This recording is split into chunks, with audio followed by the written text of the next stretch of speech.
3월 15일 정치부회 시작합니다.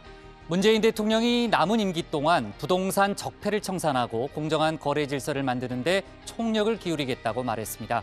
조금 전 수석보좌관 회의에서 한 발언인데요. 현 정부를 탄생시킨 촛불 정신을 구현하는 일이며 가장 중요한 민생 문제라고도 했습니다.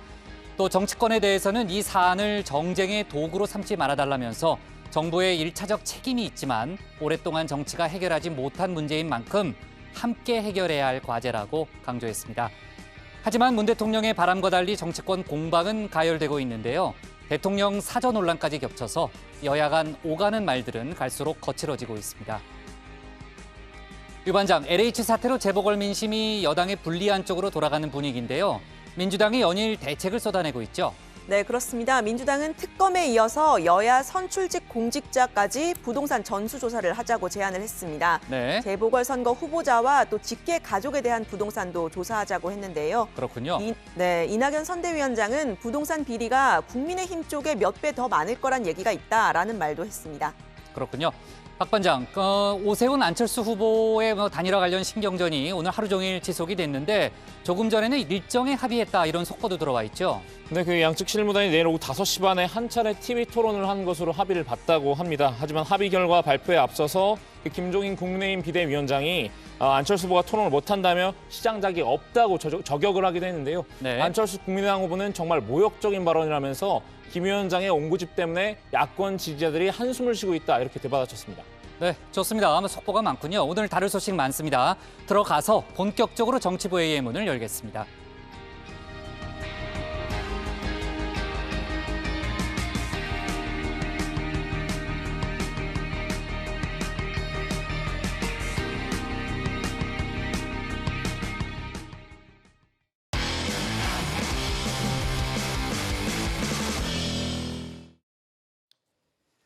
조금 전에 이제 신 반장하고 얘기했지만요. 문재인 대통령이 촛불 정신과 적폐 청산을 다시 꺼내들었습니다. LH 직원들의 부동산 투기 의혹 관련해서 부동산 적폐 청산을 임기 말에 핵심 국정과제로 삼겠다 이렇게 얘기를 했는데요. 그러면서도 정부 주도의 공공주택 공급, 3기 신도시 정책은 그대로 유지하겠다는 입장을 다시 한번 강조했습니다.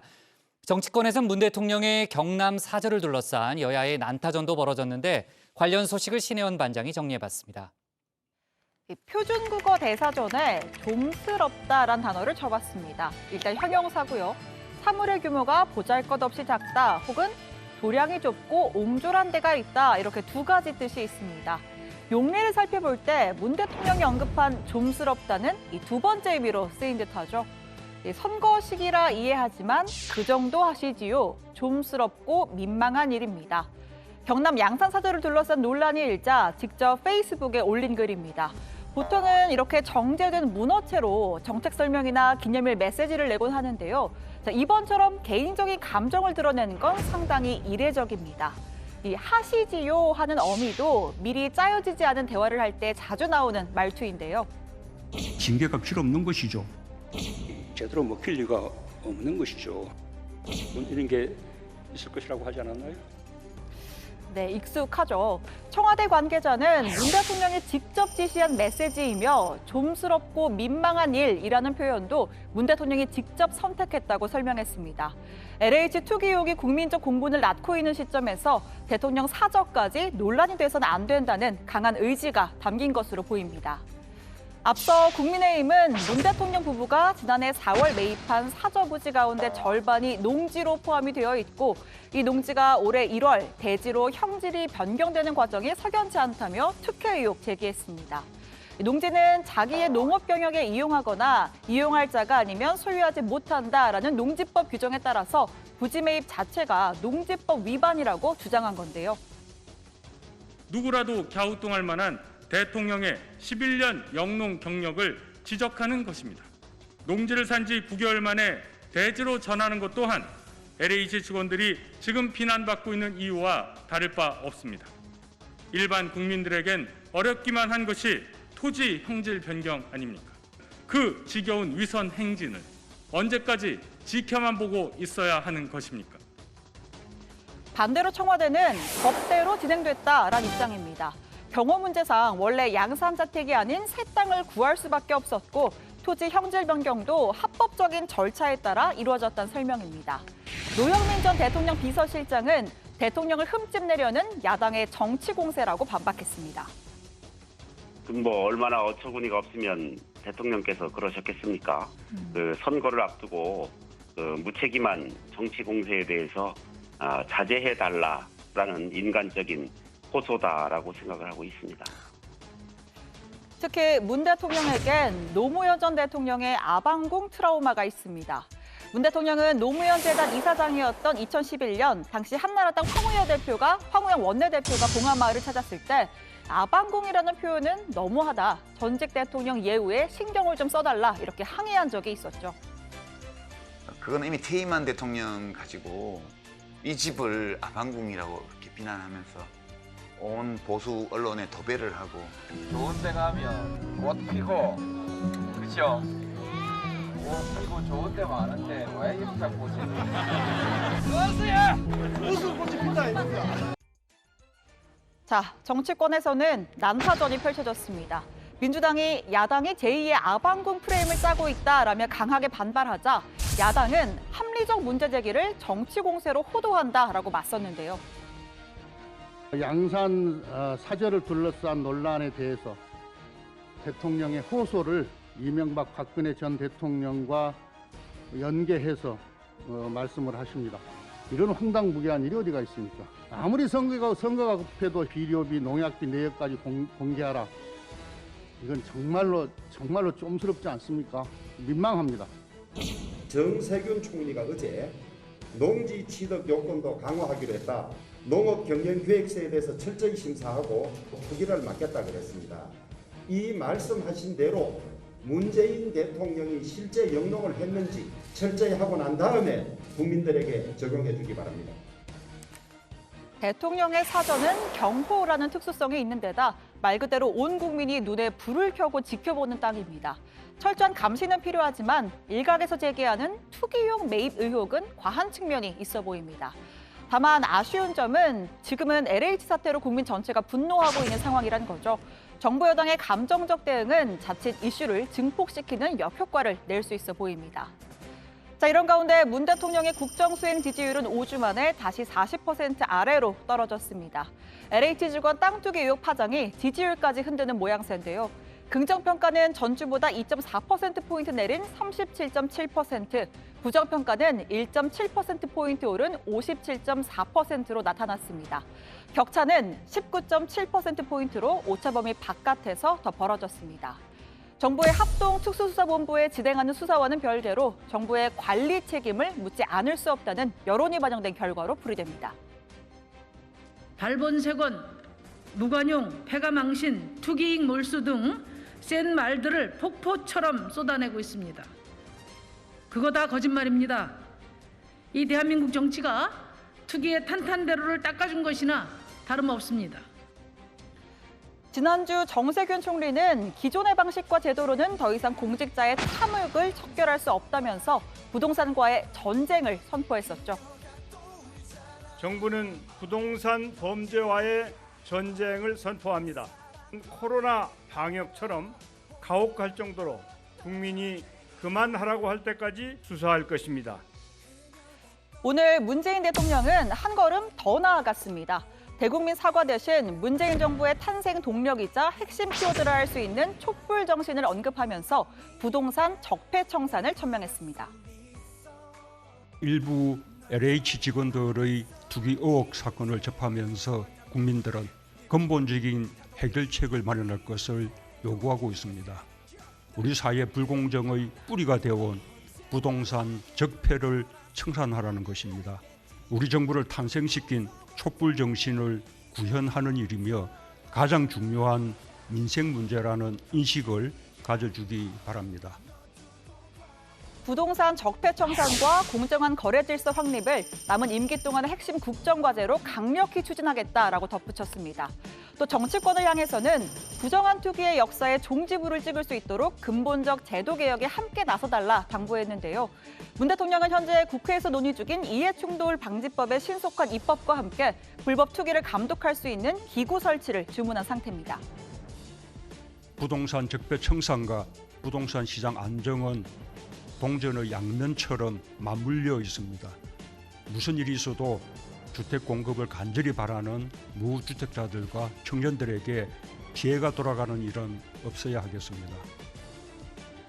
또 공공주도형 부동산 공급 대책은 어떤 경우에도 흔들려서는 안 된다면서 이사 공급 대책의 차질 없는 추진을 재차 강조했습니다. 문 대통령이 LH 사태 이후에 관련한 지시를 내린 건 이번이 8번째인데요. 자, 자세한 내용은 들어가서 더 전해드리겠습니다. 오늘 청와대 발제 이렇게 정리합니다. 문 대통령 부동산 적폐청산으로 촛불정신 구현입니다. 현 정부 들어서 이제 적폐청산이라는 단어가 갖고 있는 상징성이 상당히 크죠. 아까 이제 신반장도 설명했지만 문 대통령이 임기 말의 핵심 국정과제로 부동산 적폐청산을 오늘 들고 나왔습니다. 거기다가 촛불정신이라는 단어까지 같이 이제 언급하면서 촛불정신을 구현하겠다는 점을 다시 한번 강조했죠. 네, 그렇습니다. 문 대통령은 수석, 비서관, 보좌관의 모두 발언에서 부동산 적폐청산과 투명하고 공정한 부동산 거래 질서 확립을 남은 임기 동안 핵심적인 국정 과제로 삼아 강력히 추진하겠다고 밝혔습니다. 지금 정치권 상황, LH 블랙홀이라 해도 과언이 아닌데요. 오늘 여론조사에서 문 대통령 국정 수행 지지율 그리고 민주당 지지율이 동반 하락했습니다. 4.7 재보궐선거에 미칠 악영향과 네임덕을 차단하기 위해 현 정부 슬로건이라 할 수 있는 적폐청산 카드를 다시 꺼낸 것이다. 이런 해석이 나옵니다. 단호한 의지와 결기로 부동산 적폐청산과 투명하고 공정한 부동산 거래 질서 확립을 남은 임기 동안 핵심적인 국정과제로 삼아 강력히 추진하겠습니다. 우리 정부를 탄생시킨 촛불 정신을 구현하는 일이며 가장 중요한 민생 문제라는 인식을 가져주기 바랍니다. 네, 문 대통령은 현 정부는 여러 분야에서 적폐청산을 이뤄왔지만 부동산 적폐의 청산까지는 엄두를 내지 못했다. 그저 부동산 시장의 안정에 몰두하고 드러나는 현상에 대응해 왔을 뿐이었다고 지적을 하기도 했습니다. 집권 초기에 권력형 적폐청산에 몰두하는 과정에서 부동산 투기는 미처 예견하지 못했다. 이런 설명입니다. 류 반장 얘기를 들으니까 또 생각이 나는데요. 임기 2년 차로 제가 기억하는데 그때 생활 적폐를 청산하겠다 이렇게 문 대통령이 얘기한 적이 있죠? 네, 맞습니다. 2018년 6월 지방선거를 앞두고 당시 조국 민정수석이 문재인 정부 2기 국정운영 위험 요소 및 대응 방안을 만들어 보고했었고 이때 생활 적폐 청산을 국정운영의 최우선 과제로 삼았습니다. 당시 국토부는 생활 적폐 청산 중점 추진 과제로 기득권 세력의 부당한 사익 편취, 재개발, 재건축 비리 등을 보고를 했었죠. 네, 따라서 그 후로 3년간 LH 직원들 사이에서 이렇게 암암리의 불법 투기, 차명 투기가 발생했다는 점에서 정부의 관리 책임을 피하기는 어려울 듯합니다. 변창흠 장관의 사의 수용만으로는 거세 비판 여론을 막기엔 부족하다 이런 지적도 있는데요. 다만 문 대통령은 부동산 시장 안정을 위한 공공주도형 부동산 공급 대책은 어떤 경우에도 흔들려서는 안 된다고 재차 강조했습니다. 무슨 일이 있어도 주택 공급을 간절히 바라는 무주택자들과 청년들에게 피해가 돌아가는 일은 없어야 하겠습니다. 국회도 이사 공급 대책을 뒷받침하는 입법에 속도를 내므로써 서민들의 주거 안정에 힘을 보태주시기 바랍니다. 문 대통령이 이제 이사 대책의 후속 조치에 더 속도를 내달라는 주문을 하긴 했지만요. 일각에서는 3기 신도시 자체를 재검토해야 되는 거 아니냐 이런 주장을 지금 하고 있잖아요, 조 반장. 네, 그렇습니다. 청와대 국민청원에는 연일 고양이에게 생선을 맡길 수는 없다면서 3기 신도시 지정 처리를 요구하는 글이 올라오고 있습니다. 리얼미터가 YTN 의뢰로 실시한 여론조사도 있는데요. 조사 결과 절반 이상이 지정을 철회하는 것이 적절하다 이렇게 답을 했습니다. 57.9%가 철회가 적절하다고 답을 했는데 특히 이 가운데 매우 적절하다는 의견이 43.4%를 차지했습니다. 부적절하다는 의견은 34%였습니다. 네, 특히 응답은 이념 성향에 관계없이 나왔다는 점이 눈에 띄는데요. 보통 여론조사는 이념에 따라 찬반 의견이 갈리곤 하는데 그렇죠. 네, 이번 조사에서는 중도 성향의 66%, 또 보수 성향의 58%, 또 진보 성향도 52%나 지정 철회를 요구했습니다. 연령별로 봐도 큰 차이가 없었고요. 그 자세한 사항은 중앙선거관리위원회 홈페이지에서 확인할 수 있습니다. 박 반장, 관련해서 청와대 설명이 있었습니까? 네, 청와대 관계자는 일부 직원들 20명 정도가 수사를 받는다고 해서 이사 대책이 흔들리는 게 과연 국민에게 이익이 되는지 생각해달라고 했는데요. 문 대통령이 엄정한 수사를 당부하고 근본적 대책을 마련하는 건 국민의 주거 안정권 실현을 위한 것이 아닌가 이렇게 반문을 했습니다. 그러면서 문 대통령은 뿌리 깊은 부동산 적폐를 청산하고 어떻게 하면 이사 공급 대책이 흔들림 없이 추진할 수 있게 하느냐 거기에 집중하고 있다 이렇게 덧붙였습니다. 문재인 대통령의 이제 양산 사저에 대해서 야권이 정말 총공세를 펼쳤잖아요. 주말 사이에도 많은 일들이 있었는데 청와대 출신 인사들이 공개 반박에 계속해서 나서고 있죠. 오히려 전임 대통령들에 비하면 훨씬 적은 비용이 들고 또 적법한 절차를 따르고 있다는 그런 주장인 거죠. 네, 그렇습니다. 일단 야권이 제기하고 있는 문 대통령 사저에 크게 두 가지라고 할 수 있는데요. 첫 번째는 현재 농지 명목인 이 퇴임 후 사저 부지를 주택 건설이 가능한 대지로 바꿔서 일단 형질 변경 문제가 있고 시세 차익을 또 노릴 수가 있다 이렇게 지적을 하고 있는 겁니다. 자, 이건 문 대통령이 이례적으로 퇴임 후에 자신이 보유하지 않은 거처에 머물기로 하면서 생겨난 논란인데 이건 또 이유가 있습니다. 문 대통령은 원래 취임 전에 실거주했던 경남 양산 매곡동 사저로 돌아가기를 희망을 했었는데 청와대 경호처가 이 산지로 둘러싸여 있어서 경호가 좀 어렵다, 불가능하다 이런 의견을 내서 그 인근에 있는 평산마을에 사저를 마련하게 된 것이죠. 자, 그 결과 본래 농지였던 이 평산마을 땅의 형질 변경이 불가피했다라는 게 청와대의 주장입니다. 문 대통령은 국가기관이 임무수행 불가 판단을 내린 만큼 부득이하게 이전 계획을 하게 된 것입니다. 대신 매곡동 자택 규모보다 크지 않도록 하라고 지시했습니다. 사저 부지 매입비는 대통령 사비로 충당합니다. 네, 두 번째는 농사 경력 11년 논란인데요. 야권에서는 대통령 임기 중에도 농사를 지었다는 서술이 어불성설이다 이렇게 비판에 나섰습니다. 반면 전직 청와대 인사들은 현재 사저에서 유실수나 텃밭 등을 경영한 경력을 기재한 것이라면서 농사 경력이 농지 취득의 전제 조건도 아니고 일종의 참고사항인데 심각한 문제라고 주장하는 건 논리적으로 맞지 않다 이렇게 반박을 했습니다. 문재인 대통령이 실제 영농을 했는지 사후에 나도 철저히 심사를 해주기 바라고 영농계획서에 의하면 그 땅을 취득해서 농사를 짓겠다고 했는데 농사는 1년도 짓지 않고 바로 전용하겠다고 합니다. 사전사후 심사를 제발 어제 말씀하신 대로 철저히 하고 난 다음에 국민들에게 적용해 주기 바랍니다. 농업경영계획서라는 걸 작성해서 신청하면 지자체가 종합해서 판단해서 자격을 줍니다. 즉 농사 경력이 농지 취득의 전제 조건이 아닌 겁니다. 아울러 문 대통령께서는 매곡동 현재 사저에서 유실수라든지 텃밭 등을 경영해온 11년을 기재했습니다. 이 자체는 전혀 허위가 아닌 겁니다. 예. 부동산 문제는 아니고요. 조금 전 나왔던 속보인데 문재인 대통령 내외가 23일, 그러니까 오는 23일 아스트라제네카 백신을 접종받는다는 거죠? 네, 청와대가 밝힌 건데요. 질병관리청이 마련한 예방접종 절차에 따라서 문재인 대통령과 김정숙 여사가 아스트라제네카 백신을 23일에 공개적으로 접종한다고 했습니다.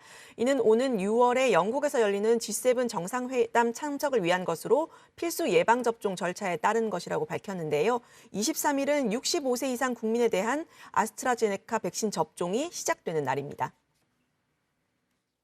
대통령 내외가 23일 백신을 접종하는 것은 65세 이상 가운데 우선적으로 접종을 함으로써 일각에서 제기되는 안전성, 효과성 논란을 불식시키고 솔선수범하겠다는 의미를 담고 있습니다. 올해 문 대통령은 만 68세, 김 여사는 만 66세입니다. 앞서 문 대통령은 지난 4일 기꺼이 아스트라제네카 백신을 접종하겠다는 입장을 간접적으로 밝힌 바가 있죠. 시점을 이달 말로 잡은 건 65세 이상 접종에 솔선수범한 차원에 더해서 정부가 아스트라제네카 백신의 경우 1차 접종에 이어 10주가 지난 뒤 2차 접종을 하도록 한 점도 접종 시기에 그 결정에 고려됐을 것으로 보입니다. 네. 자, 오늘 검찰 쪽에서도 이제 부동산 범죄에 대한 이제 강력한 수사를 하겠다라는 그런 의지를 밝혔고요. 아무튼 LH 관련은 속보가 계속해서 나오고 있으니까요. 저희도 잘 챙겨보겠습니다. 오늘 청와대 발제 이렇게 정리하겠습니다. 문 대통령 부동산 적폐 청산으로 촛불 정신 구현 이렇게 제목을 잡겠습니다. 다음은 유정아 반장의 발제를 들어보겠습니다.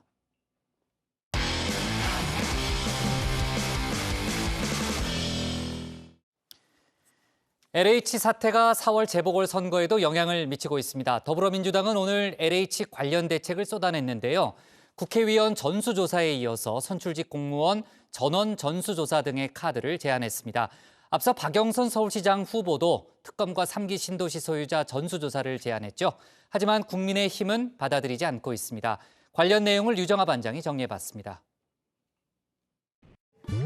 이거 돈 다시 빼시겠어요? 아니면 묻고 더블로 가시겠어요? 묻고 더블로 가. 네, 요즘 여정회에서 잊을만 하면 나오는 장면이죠. 4월 보궐선거를 앞두고 더불어민주당이 가덕도 신공항 카드를 꺼내자 국민의힘은 가덕도 신공항의 한일 해저터널을, 더불어민주당은 부울경 메가시티 공약을 더했었습니다. 여야가 앞다퉈서 묻고 더블로 가 하는 식으로 지역개발 공약을 내놨는데요. 이번에는 LH 사태 얘기입니다. 민주당에서는 최근 선거 악재로 떠오른 LH 사태에 대한 대책을 그야말로 묻고 더블로 가식으로 내놓고 있습니다. 지난주 국회의원 300명 전수조사 제안에 이어서 오늘은 모든 선출직 공직자와 또 보궐선거 후보자 그리고 그 직계 가족에 대한 부동산 투기 전수조사를 하자고 했습니다. 우리 민주당은 유불리를 따지지 않고 부동산 투기 근절 차원에서 모든 선출직 공직자의 전수조사를 제안합니다. 아울러서 서울, 부산시장 후보 등 이번 재보궐선거에 출마한 모든 후보자와 그 직계 가족에 대한 부동산도 전수조사할 것을 국민의힘에 제안합니다. 네, 민주당은 선출직 공무원은 우리가 더 많기 때문에 유불리를 따지지 않고 제안한 거다라고 했지만 4월 선거 후보자 가족까지 조사 범위를 넓히자고 한 건 아마도 이 부분 때문인 듯합니다.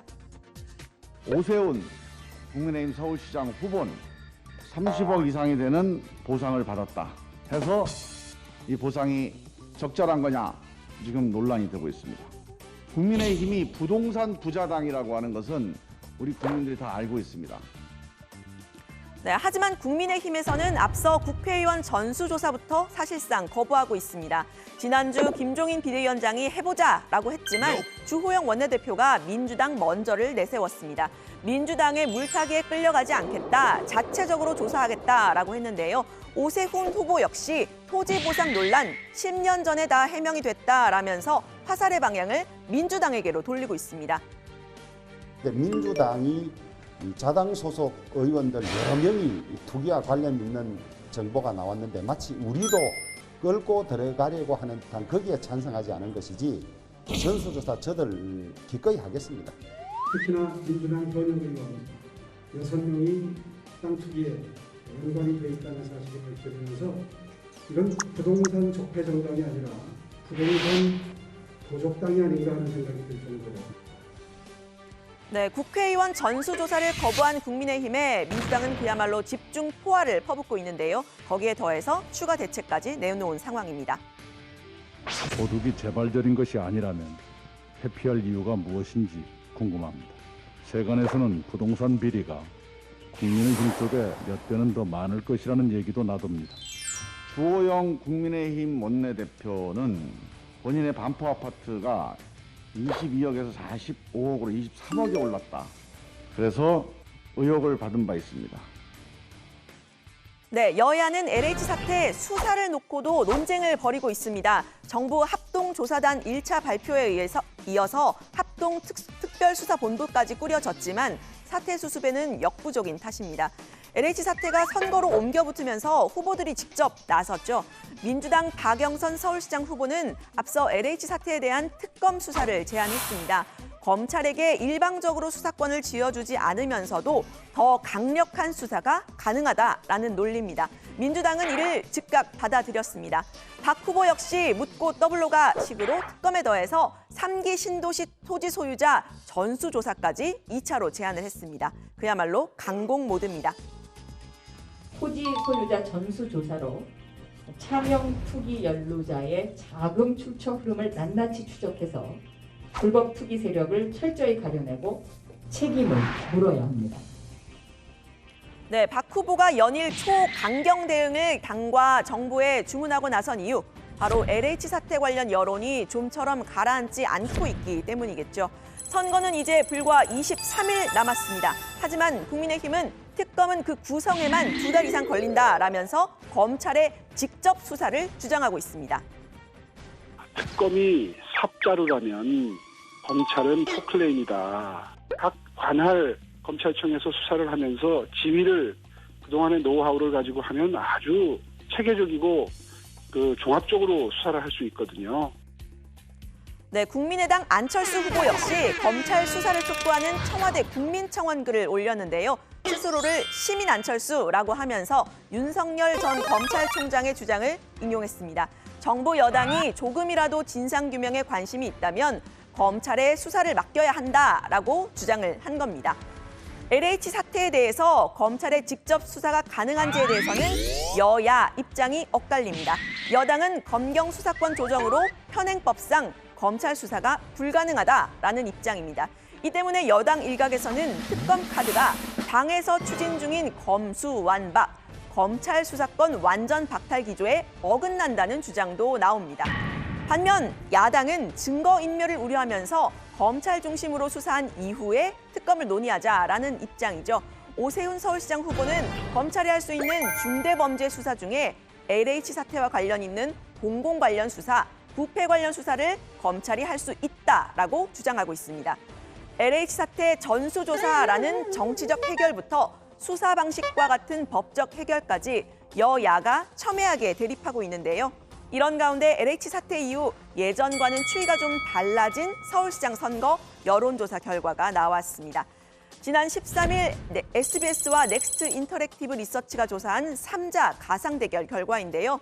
일주일 전보다 박영선 후보는 3.3%포인트 떨어졌고 오세훈 후보는 3.1%포인트, 안철수 후보는 1.0%포인트 올랐습니다.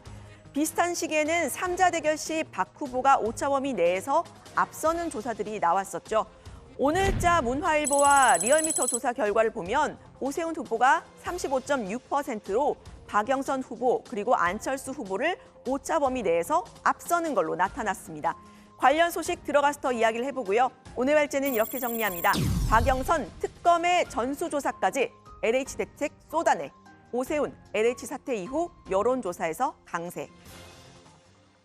네, 야권 단일화 또 이제 뭐 오세훈 안철수 후보 간의 또 이제 신경전 같은 경우는 이따 박 반장 발제 때 저희가 추가로 좀 얘기를 해보고요.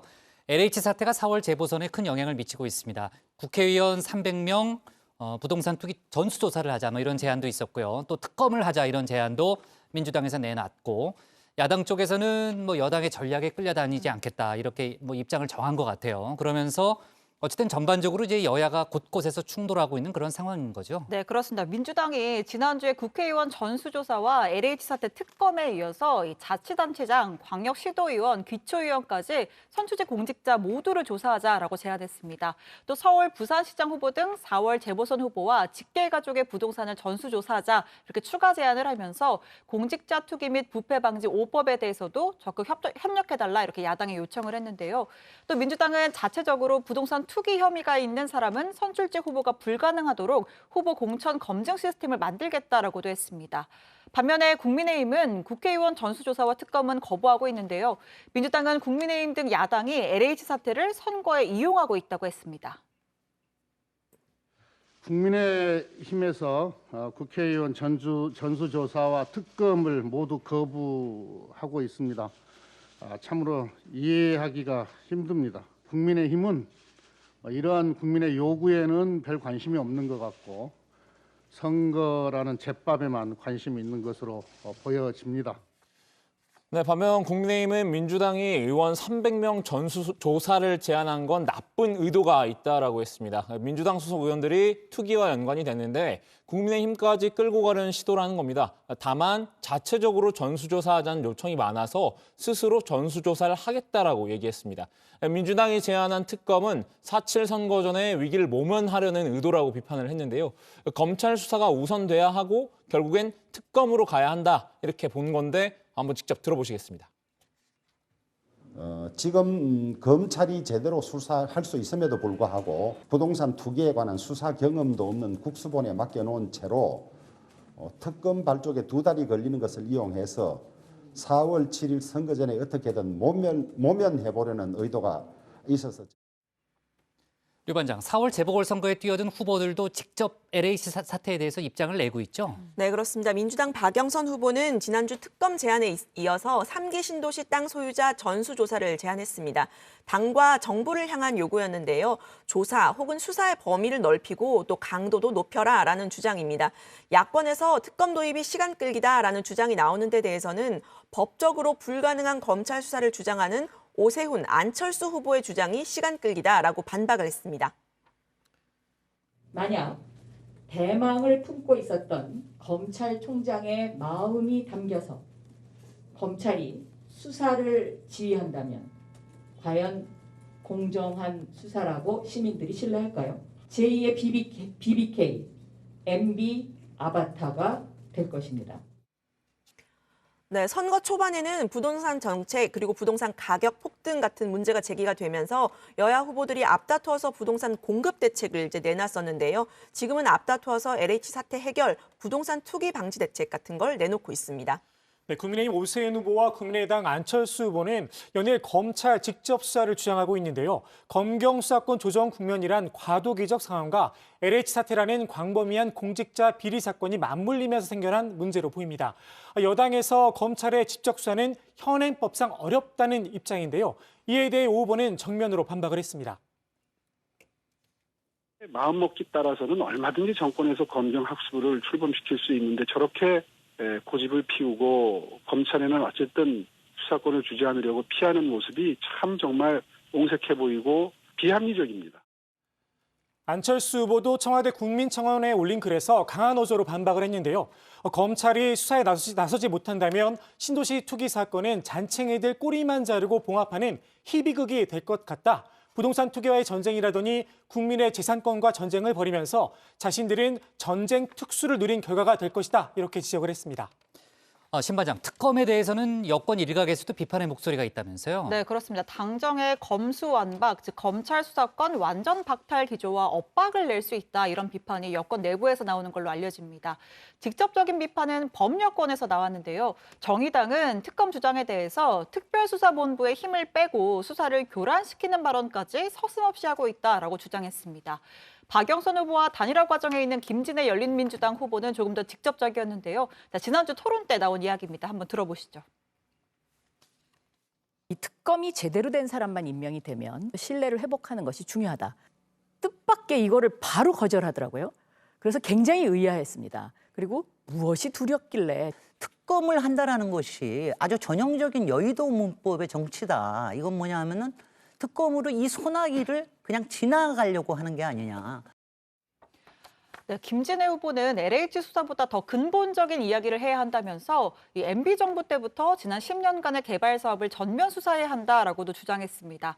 4대 강사업 주변의 델타시티 등의 개발, 혁신도시, 기업도시, 뉴타운, 세종시, 3기 신도시를 포함한 공공택지지구를 다 포함해서 전면 수사를 해야 한다는 겁니다. 네, 조금 전 토론회를 이제 저희가 특집 정치부회의로 지난주에 했죠. 제가 2시간 넘게 스탠딩 방식이라서요. 다리가 되게 아프더라고요, 저는요. 근데 제 책상은 또 투명이었어요, 투명. 다리가 다 보여가지고 똑바로 서 있을 수밖에 없었습니다. 아니, 네. 국장 보니까 이제 태극권도 모자라서 요새 스쿼트를 또 연말을 하신다고. 허벅지 근육을 이렇게 그래요. 길러갖고. 근데 똑바로 서 있는 건 힘들어요. 움직이지 않고 이렇게 서 있는 거는. 아니, 그래도 뭐, 튼튼하긴 하죠. 네. 보니까 박영선 후보가 막 되게 말을 안 하셔서 그렇다 그러시지 않았어요? 아니, 김진애 후보가. 김진애 후보가. 네. 앞으로도 스탠딩 토론을 저는 좋더라고요. 저도 좋았어요. 계속 이렇게 굉장히 스탠딩 박진감 넘쳤고. 네, 국장이 진행하시는 걸로. 네. 알았어요. 역시 친복파. 뭐 더 할 말은 없어요. 아, 예, 있습니다. 예. 예, 토론이 끝나서 보니까 그 이준석 그 국민의힘 최고위원이 페이스북에 글을 썼었는데요. 하다못해 김진애 박영선 후보 토론도 스탠딩 토론인데 도전자인 야권 후보들이 무원고 무자료 스탠딩 토론으로 흥행 좀 시도해보면 안 되냐 이렇게 말을 한 건데요. 새로운 형식의 토론이었던 건 분명해 보입니다. 네, 저도 아주 손에 땀을 쥐고 이제 토론을 봤는데 네. 내일부터 이제 이틀 동안은 이제 여론조사를 거치게 됩니다. 그리고 내일 모레 저녁쯤에는 아마 단일화 결과를 전해드릴 수 있을 것 같습니다. 네, 이제 뭐 여권 단일화는 이제 거의 막바지까지 이제 온 상태고요. 이제 야권 단일화는 이제 내일 이제 TV 토론을 하고 그다음에 이제 여론조사를 할 텐데 아직 이제 여론조사 문항을 놓고서는 합의가 이루어지지 않았다고 하네요. 그 얘기는 이따 박준호 반장 발제 때 저희가 추가로 얘기를 해보겠습니다. 오늘 발제 이렇게 정리하겠습니다. 박영선 특검의 전수조사까지 LH 대책 쏟아내 오세훈 LH 사태 이후 여론조사서 강세로 제목을 잡겠습니다. 다음은 조익신 반장의 발제를 들어봅니다.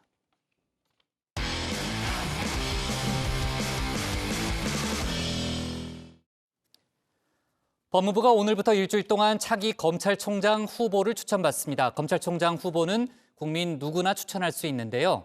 최종 후보자는 검찰총장 후보자 추천위원회를 거쳐서 법무부 장관이 대통령에게 제청하게 됩니다.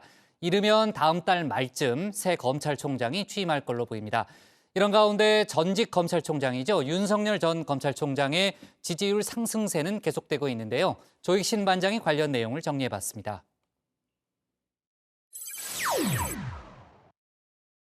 그냥 문재인 정부의 검찰총장이다. 그렇게 말씀드리고 싶습니다. 문재인 정부의 검찰총장 현재 공석입니다. 앞서 더불어민주당은 검수완박 로드맵을 제시했었죠.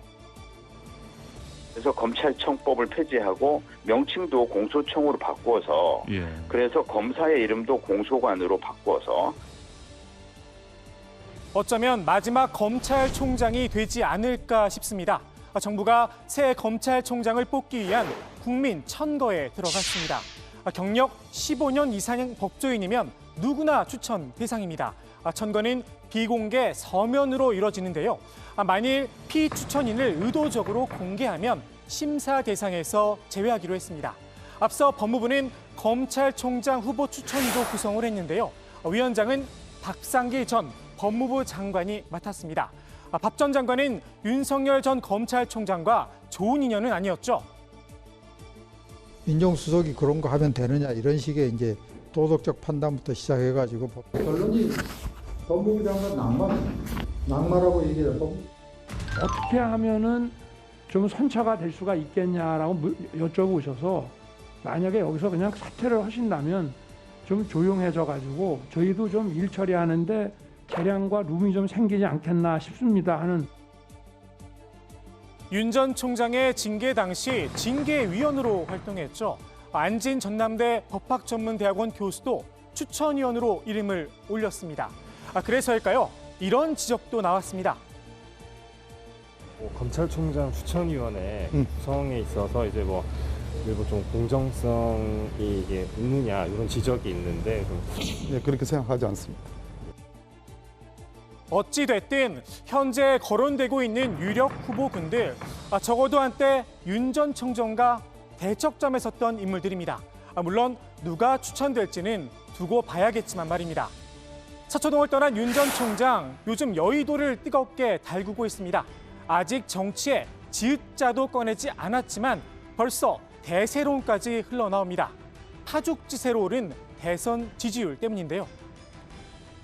뭐 지지율이라고 하는 게 바람 같은 것이어서 국민의 마음은 늘 움직이는 것이지요. 네. 윤석열 바람이 국민들의 마음을 빠르게 움직이고 있습니다. 오늘 나온 여론조사 결과입니다. 윤 전 총장의 지지율 37.2%를 기록했습니다. 일주일 전보다 4.8%포인트 올랐습니다. 2위인 이재명 경기지사와 격차도 더 벌어졌습니다. 13%포인트 오차범위 밖에서 여유 있게 따돌렸습니다. 차기 대선 시계가 이재명 지사에서 윤 전 총장으로 빠르게 흘러가고 있다 이런 이야기를 했었죠. 무소속 홍준표 의원의 지지율이 2%포인트 정도 빠진 것도 눈에 띕니다. 윤 전 총장의 거침없는 하이킥, 여권엔 분명 악재입니다. 문재인 대통령이 우리 문재인 정부의 검찰총장이라고 했지만 지금 다들 이 정부로부터 핍박당해서 저렇게 물러났다 이렇게들 생각하는 사람이 훨씬 많을 거 아니에요. 여론을 좀 뒤집을 필요가 있겠죠. 조국 전 법무부 장관이 연일 윤 전 총장 때리기에 나섰는데요. 이번엔 사자성어 공세를 펼쳤습니다. 충심 그대로라는 기사를 가져와 구밀 복검이다 나를 세웠습니다. 당시 문 대통령을 겨냥해 울산 사건을 수사하고 있었다면서 말입니다.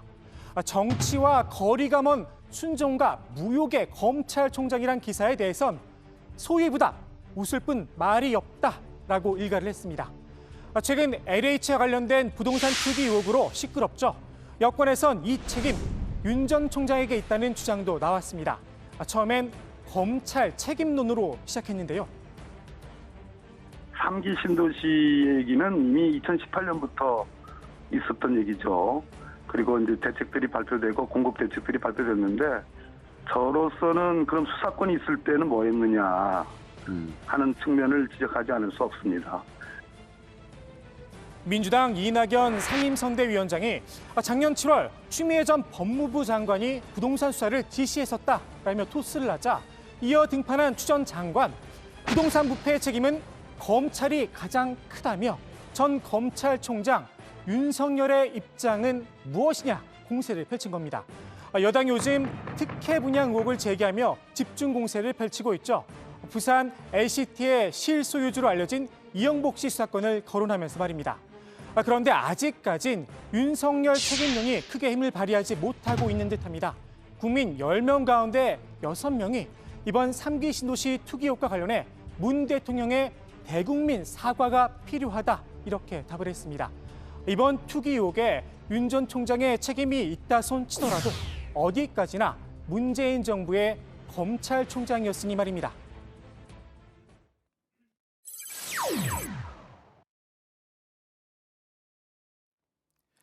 지난해 8월 발표에 빌보드 1위를 3차례나 차지했었죠. 방탄소년단 BTS가 다이너마이트로 그래미 어워즈 베스트 팝 듀오 그룹 퍼포먼스 부문에 후보자로 이름을 올렸었는데요. 또 하나의 신화 창조에 도전을 했지만 아쉽게도 다음 기회로 미뤘습니다. 어떡하냐. 야, 내가 오늘 와, 심장 너무 떨려. 더 줘.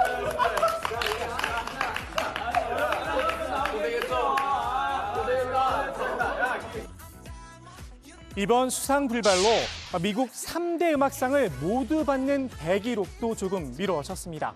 BTS도 다음엔 꼭이란 글을 남기며 아쉬움을 달랬는데요. 음악계에선 후보자의 이름을 올린 것만으로도 대단한 성과라는 평가입니다. 아시아권 가수 가운데 BTS가 처음으로 팝 장르 부분에서 후보에 올랐죠. 여기에 본 시상식에서 단독 무대도 선보였습니다. 이 역시 아시아권 가수 중에선 최초입니다. 다만 일부에선 백인 중심인 그래미의 보성향을 비판하는 반응도 나왔습니다. 앞서 실력파 흑인 가수 위켄드가 후보 선정 과정에 탈락해 논란이 있었는데요.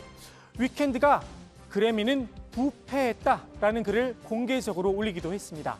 이번 BTS의 탈락에도 그래미에 이런 성향이 작용한 게 아니냐는 건데요. BTS 팬들은 그래미가 BTS를 잃은 것이다. 그래미가 인종차별을 했다. 거친 반응을 올리기도 했습니다. BTS가 그래미상을 놓친 아쉬움, 영화 미나리가 대신 채워줄지도 모르겠습니다.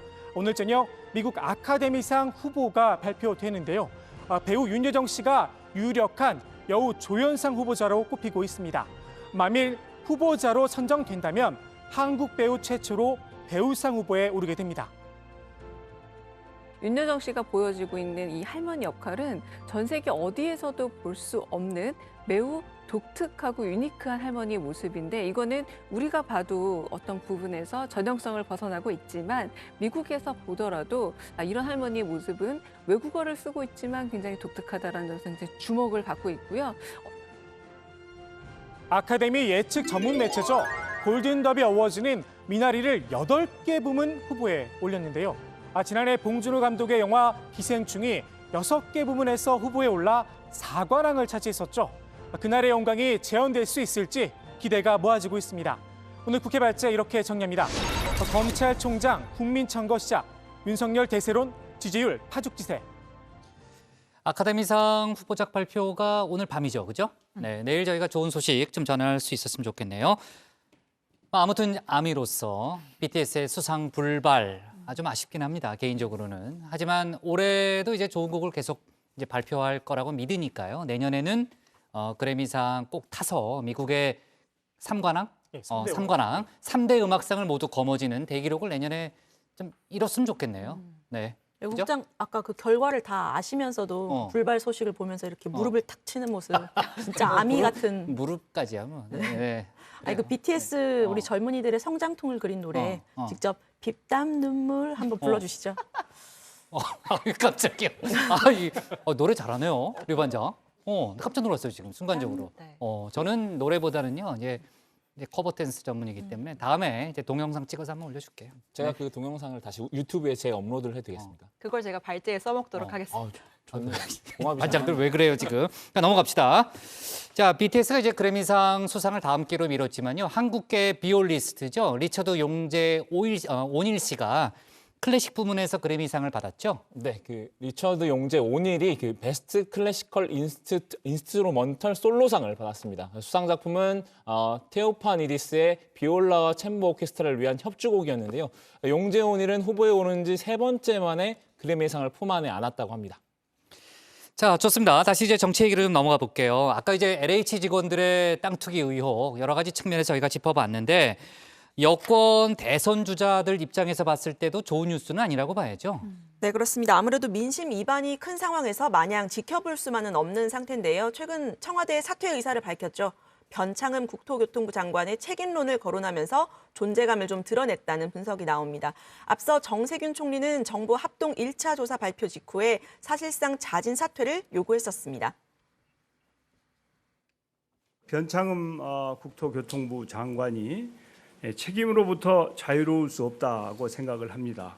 어떠한 조치가 필요할지에 대해서는 심사숙고하도록 하겠습니다. 네, 민주당 이낙연 공동선대위원장도 자리에 연연하는 분이 아니라고 굳게 믿는다라면서 어느 경우에도 책임 있게 처신할 사람이라고 변 장관을 압박했습니다. 결국 당사자인 변 장관이 사의를 표명한 건데요. 청와대가 앞장서서 변 장관을 경질하기에는 좀 부담스러운 상황에서 정치적으로 물꼬를 좀 터줬다 이런 분석이 나옵니다. 여권에서 이제 대선 지지율 이제 선두를 달리고 있죠. 일본 언론이 잇따라 이재명 경기지사를 조명하는 기사를 내보냈다고요. 네, 그렇습니다. 일본 공영방송 NHK가 1년 앞으로 다가온 우리나라 대선 관련 소식을 특집으로 편성을 했는데요. 이재명 경기지사를 집중 조명했습니다. NHK는 지난 7일 방송된 세계는 지금이라는 프로그램에서 이 지사를 한국의 트럼프라고 소개를 했는데요. 이유는 통렬한 비판과 과격한 발언이었습니다. 박근혜 정권은 반칙, 불법, 특권, 부정, 부패를 저지른 사회악이다라는 이 지사의 발언을 소개하기도 했습니다. NHK는 이틀 뒤인 지난 9일에도 한국 대선까지 1년 젊은 세대가 원하는 리더는 라는 주제로 방송을 내보냈는데요. 이번엔 이 지사를 한국의 버니 샌더스라고 비유를 했습니다. 이 지사가 기본소득 도입 등 빈부격차 해소를 위한 진보적인 태도를 취하고 있다 이렇게 설명을 했습니다. 근데 둘 다 NHK 아니에요? 예, 맞습니다. 근데 트럼프하고 샌더스는 정치적 간극이 너무 넓은 거 아니에요? 네, 그러니까 그 일본 언론 입장에서는 아마도 이제 이재명 지사의 직설적인 화법 또 이제 정책이 좀 특색 있게 아마 그렇게 보였던 모양이네요. 그래도 트럼프와 샌더스는 멀긴 머네요. 네. 자, 요즘 백의종군 중이죠. 황교안 전 미래통합당 대표가 연일 메시지를 내고 있죠. 네, 제가 앞에 이제 청와대 발제에서 소개를 해드렸죠. 문재인 대통령의 이 좀스럽다라는 발언을 이제 지적을 하면서 대립각을 세웠습니다. 황교안 전 대표는 아무리 내로남불을 국시로 한다지만 정말 염치 없는 일이다. 대국민 사과를 해야 할 뿐이 오히려 성을 내서는 안 된다. 이렇게 날을 세웠습니다. 역사 속의 대부분의 밀란이 잘못된 토지 정책 때문이었다라고 지적하기도 했습니다. 황교안 전 대표가 이제 지난 10일 부산에 내려갔잖아요. 한동안 부산에 머물 예정이라는 거죠. 네, 황 전 대표가 지난 12일에는 이 부산역 광장에서 그러니까 이제 배식 봉사 활동 등을 하면서 시민들과 만나기도 했는데요. 네. 오는 17일까지 부산에 머물면서 박형준 국민의힘 부산시장 후보의 당선을 호소하는 지원 활동 벌일 예정이라고 합니다. 다만 아직까지 박 후보가 직접 황 전 대표와 만났다는 이야기는 들려오지 않고 있습니다.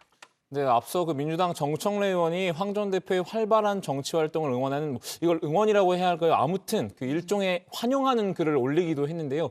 오세훈, 안철수도 만나고 박형준도 만나고 폭넓은 광폭 행보도 하세요. 라면서 혹시 후보들이 손사래를 치며 오지 말라고 해도 그냥 탱크처럼 밀고 들어가서 공산당을 쳐부수자 이렇게 웅변하세요. 이렇게 독려를 하기도 했습니다. 네. 자, 다음 이야기로 좀 넘어가 볼게요. 이제 오늘부터 검찰총장 후보자 국민 천거가 시작이 됐습니다. 지금 위원장은 박상기 전 법무장관이죠. 검찰총장 후보 추천위원회 구성을 보면 이게 당연직 의원이 있고 비당연직 의원이 있는데 비당연직 의원으로 위촉이 됐던 한결의 손원재죠. 예. 손원재 논설위원이 사퇴 의사를 밝힌 거죠. 네, 그렇습니다. 손원재 논설위원이 고심 끝에 물러나는 게 좋겠다는 입장을 법무부에 전달했다고 합니다. 한겨레 내부에서 우려가 좀 제기됐다고 하는데요. 정치사회적 갈등이 첨예한 검찰총장 후임 인선에 한겨레가 참여하게 되면 부당한 공격에 노출될 수 있다. 이런 지적이 나왔다고 합니다. 한겨레 외부에서도 비판이 좀 제기됐었는데요. 김윤철 경희대 후마니타스 칼리지 교수는 의아한 건 언론사 기자분이 포함돼 있다는 것이라면서 나중에 검찰총장을 어떻게 비판할 것인가, 왜 그렇게 구성했을까 이해되지 않는다 이렇게 지적하기도 했습니다. 네. 자, 김학의 전 차관 불법 출금 논란 관련해서도 이제 검찰하고 공수처하고 또 이제 박범계 장관하고 다 약간의 신경전을 벌이는 그런 상황도 좀 있죠. 아무튼 여러 가지로 좀 복잡한 뉴스들이 참 많은데 관련 소식은 저희가 나중에 다시 한번 모아서 좀 얘기를 더 해보도록 하겠습니다. 오늘 국회 발제 이렇게 정리하겠습니다. 검찰총장 국민 천거 시작, 윤석열 대세론, 지지율 파죽지세로 제목을 잡겠습니다. 다음은 박준우 반장의 발제를 들어보겠습니다.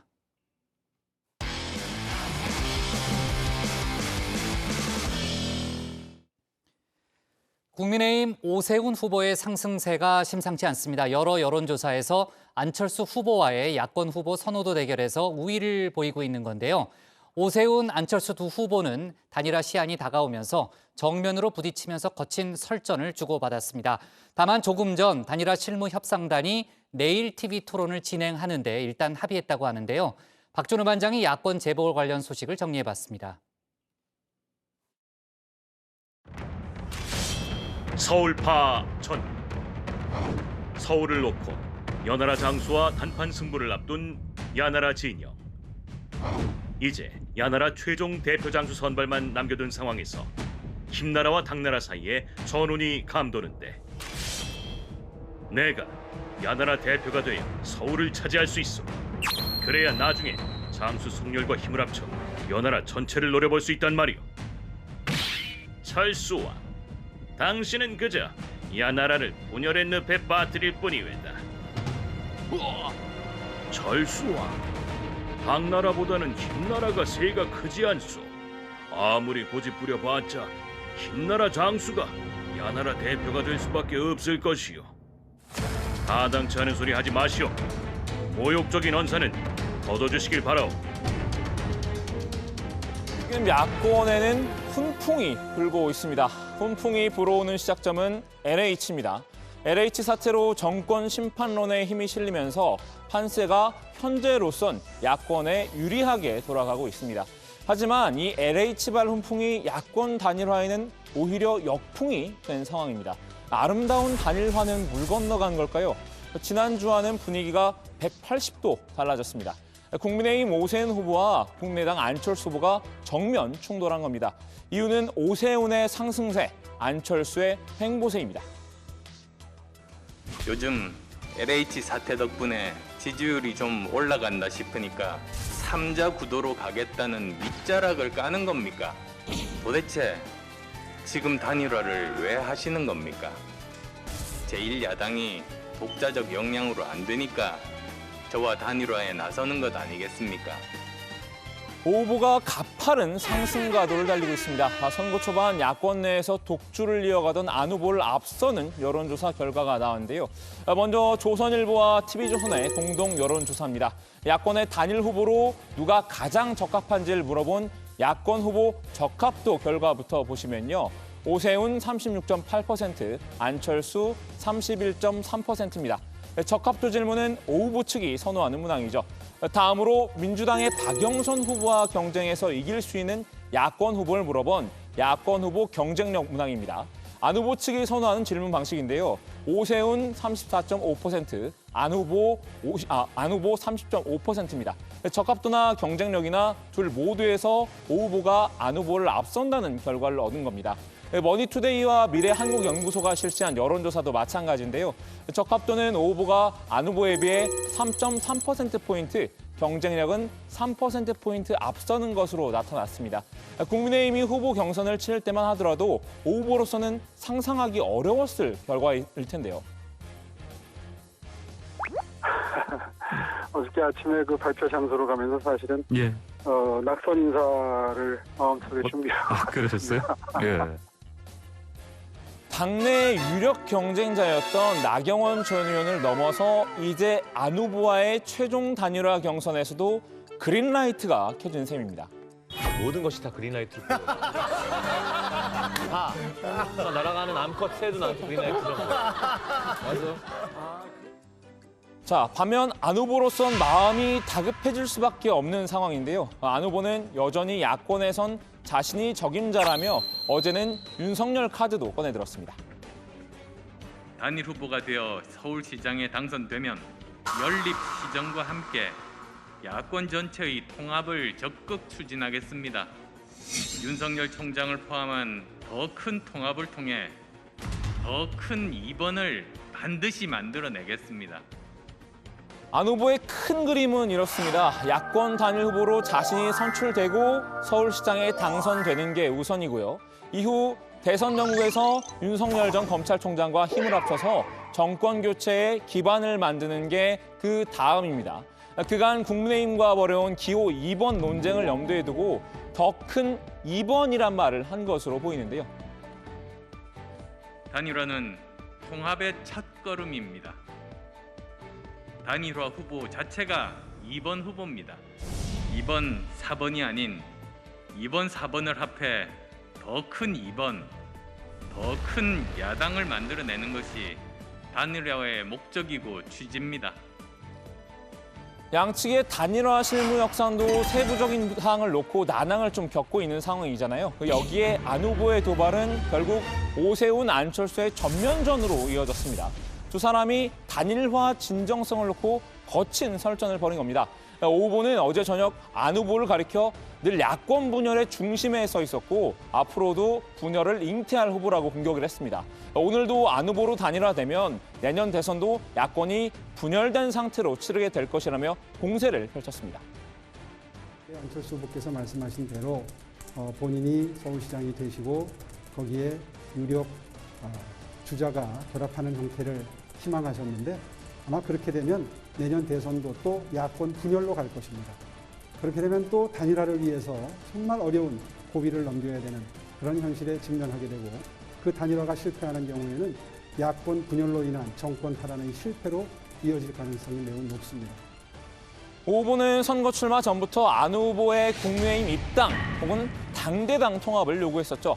그런데 안 후보가 선거 이후 윤 전 총장까지 끌어안아서 더 큰 2번을 만들겠다고 하니까 심기가 언짢았던 것으로 보입니다.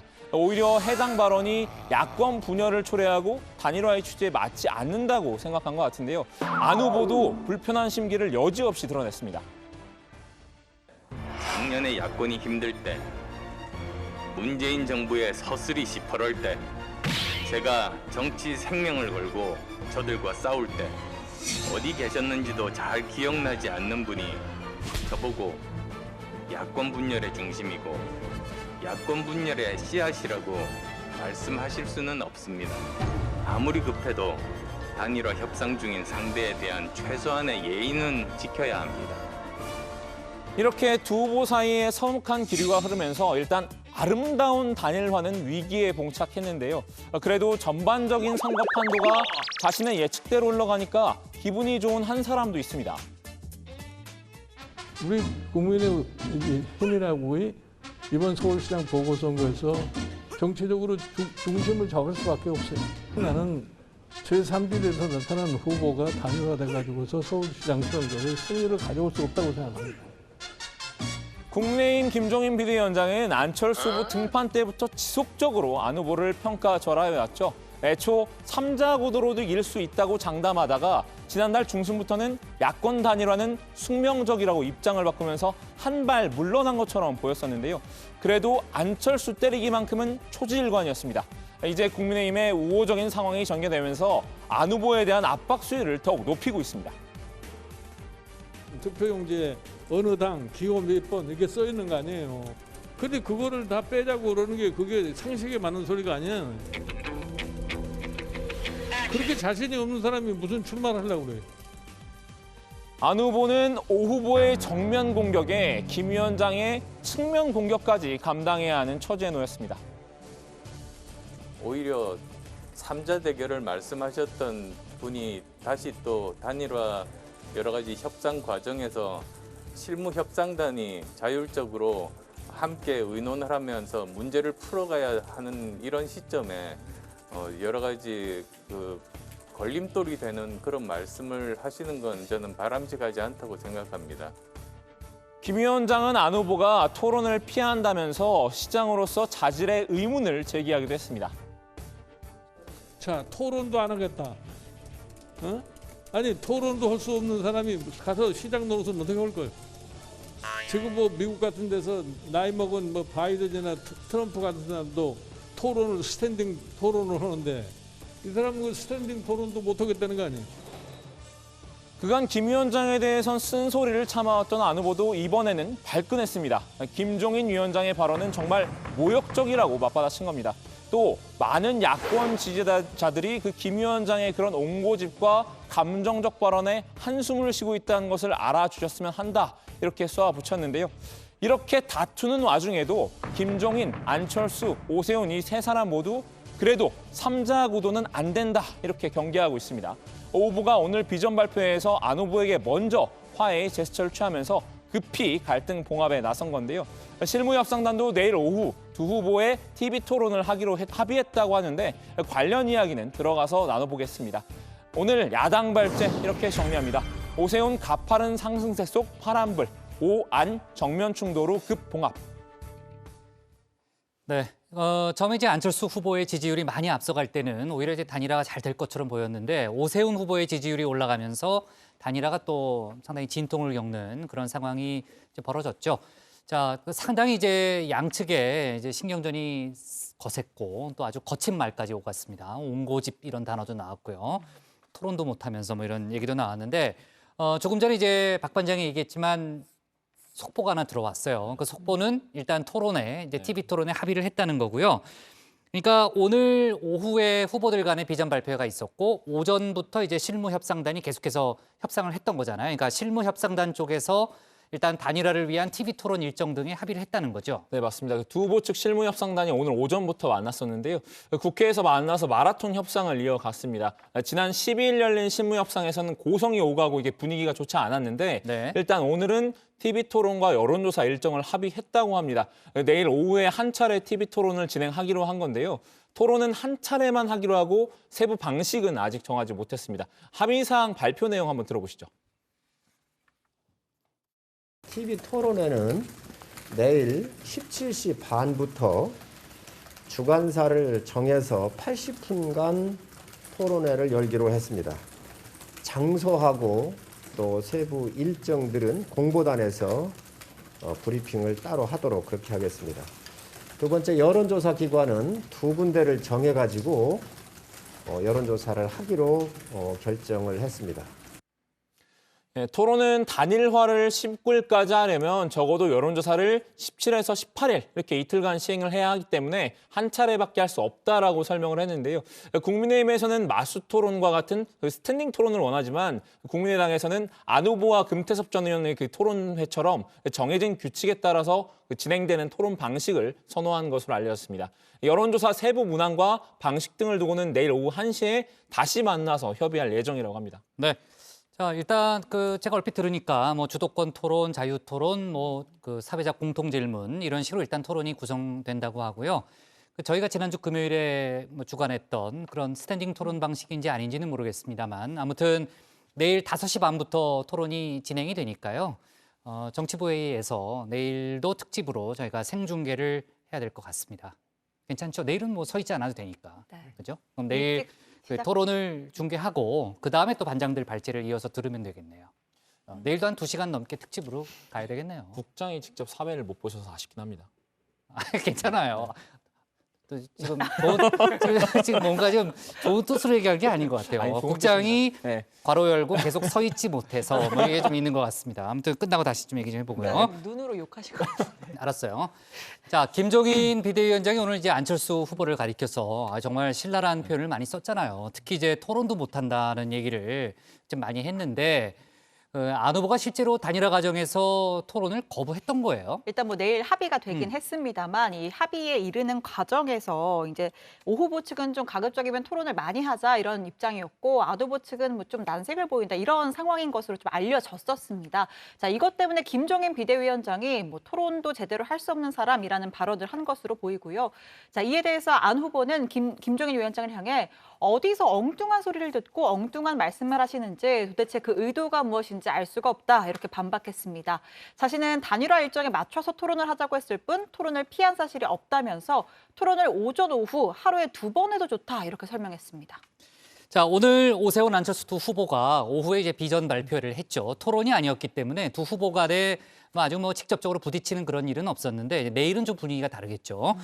자, 오늘 그 후보 비전 발표에 앞서서 저희가 아까 박 반장 발제에서도 봤지만은 두 후보가 정말 아주 날선 발언을 주고받았잖아요. 그러니까 비전 발표회에서 상당히 어색한 분위기가 연출됐을 것 같은데 어땠어요? 저도 이제 두 사람의 기싸움이 비전 발표에서 계속 이어지지 않을까 이렇게 예상은 했었는데요. 실제로 그 발표회 시작을 할 때 나란히 앉은 그 두 사람 사이에서 좀 약간 서먹서먹한 그런 기운이 느껴지긴 했습니다. 이 분위기를 먼저 깬 게 그 오세훈 후보였는데요. 본격적인 비전 발표에 앞서서 안철수 후보가 본인이 야권 단일 후보가 대한 이유에 대해 입장문을 내주셨길래 저도 균형을 맞추는 취지에서 입장을 냈을 뿐이라면서 두 사람의 갈등을 봉합하는 모습을 보였는데요. 오세훈 후보의 말을 직접 들어보시겠습니다. 저는 길이를 좀 짧게는 했었는데 제가 표현이 좀 너무 직설적이었던 것 같습니다. 그래서 서로 좀 조금은 국민 여러분들이 지켜보시기에 걱정하실 만한 상황이 빚어졌는데요. 안철수 후보님 죄송합니다. 제가 사과드리겠고요. 국민 여러분 믿어주십시오. 저희들의 단일화 의지는 정말 굳다. 더 이상 서로 이렇게 날선 공방은 적어도 안철수 후보님과 저 사이에는 더 이상 없을 것이다. 오세훈 후보가 이제 먼저 화해의 손길을 내밀었는데 안철수 후보의 반응은 어땠어요? 네, 각자 비전 발표가 끝나고 기자들과 질의응답 시간이 있었는데요. 여기서 다시 한번 관련 질문이 나오면서 두 사람이 서로 입장을 구체적으로 설명을 했습니다. 오 후보는 두 후보가 서로 공세를 주고받는 건 자제하자며 자신부터 노력할 것이다 이렇게 부연을 했는데요. 다만 두 사람이 여전히 이견을 보인 부분은 바로 윤석열 전 총장과 야권 힘을 합치는 문제였습니다. 안 후보는 어제 자신이 단일 후보가 돼야 한다는 입장을 강조하면서 시장이 되면 윤 전 총장과 힘을 합쳐 더 큰 이번을 만들겠다 이렇게 이야기를 했는데요. 오 후보는 안 후보가 서울시장이 된 이후 윤 전 총장과 손을 잡으면 대선 국면에서 오히려 야권이 분열될 가능성이 있다고 지적을 했습니다. 한번 들어보시죠. 안철수 후보께서 시장이 되시고 거기에 윤석열 전 검찰총장 같은 분이 결합을 하게 되면 아마 야권이 커지는 게 아니라 야권이 분열될 수도 있고 그 가능성이 오히려 전 더 크다고 생각합니다. 왜냐하면 국회의원 100명 이상의 국회의원이 있는 제1야당이 그 당과 완전히 합쳐지는 것은 현실적으로 어려운 상황이고요. 이제 그렇게 되면 야권이 분열된 상태에서 내년 대선을 맞이할 확률이 높고 이제 그렇게 되면 야권이 커지는 게 아니라 오히려 분열이 생기고 고착화될 가능성도 있기 때문에 이에 대해서 안 후보는 오 후보의 우려가 기우일 뿐이라고 반박을 했는데요. 오히려 자신이 윤 전 총장에게 국민의힘과 다 같이 함께 힘을 모으자 설득할 것이다 이런 취지도 말을 했습니다.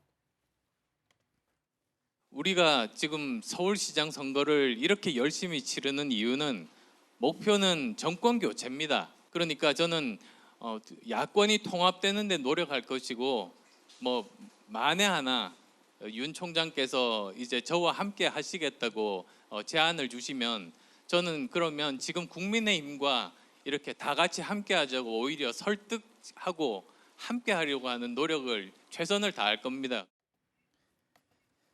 네, 좀 더 자세한 얘기는 내일 토론회 중계하면서요. 저희가 추가로 얘기를 해보도록 하겠습니다. 오늘 야당 발생 이렇게 정리하겠습니다. 오세훈 여론조사사 안철수 앞서 내일 오한 TV 토론 진행 합의로 제목을 잡겠습니다.